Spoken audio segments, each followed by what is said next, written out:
il y a certaines personnes dans leur vie, les choses font que s'empirer. C'est parce qu'ils sont en train de nourrir de mauvaises choses.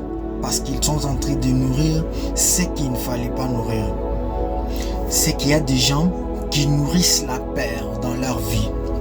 Et la peur ne fait que se développer. La peur devient de plus en plus insupportable. Et la personne se plaint à la fin parce qu'il a nourri la peur. D'autres personnes nourrissent l'insécurité.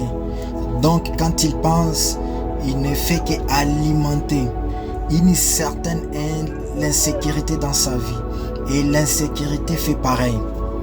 Et ici, je voudrais vous signaler que ce que tu nourris, ça peut être petit au départ, mais ça finira par grandir. Parce que quand on nourrit quelque chose, c'est pour que ça développe, c'est pour que ça grandisse. Quand on arrose la plante, c'est pour que la plante donne le fruit.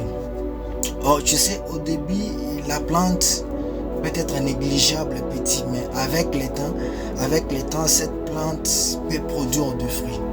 Donc, tout dépend de la nature de la plante que vous allez arroser dans votre vie. Si vous continuez à l'arroser, ne soyez pas surpris de votre surprise.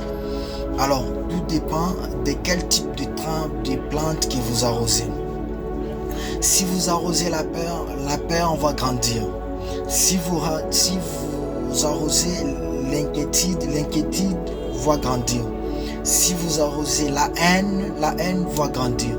Tout ce que vous arrosez, même la jalousie, si vous arrosez la jalousie dans votre vie, rassurez-vous que cette jalousie va grandir.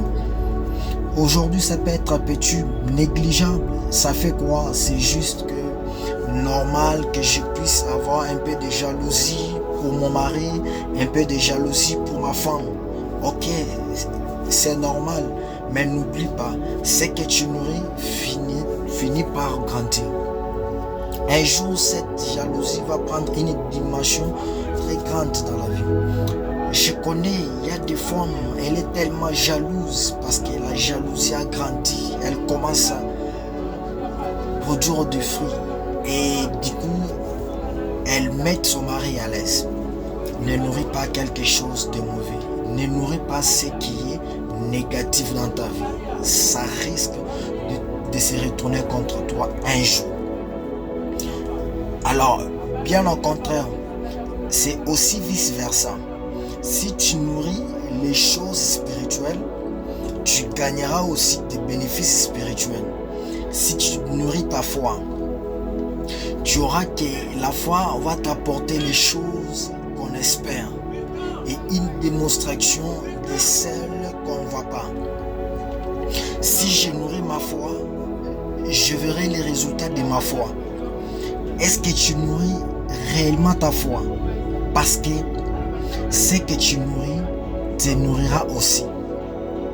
Si je me mets tout le temps à nourrir ma foi, je travaille pour que ma foi grandisse, je travaille pour que ma foi s'épanouisse, je suis concentré, je ne reçois pas d'autres informations, je repousse des informations qui peuvent détruire ma foi et je récupère les informations qui peuvent nourrir ma foi. Demain, je vais récolter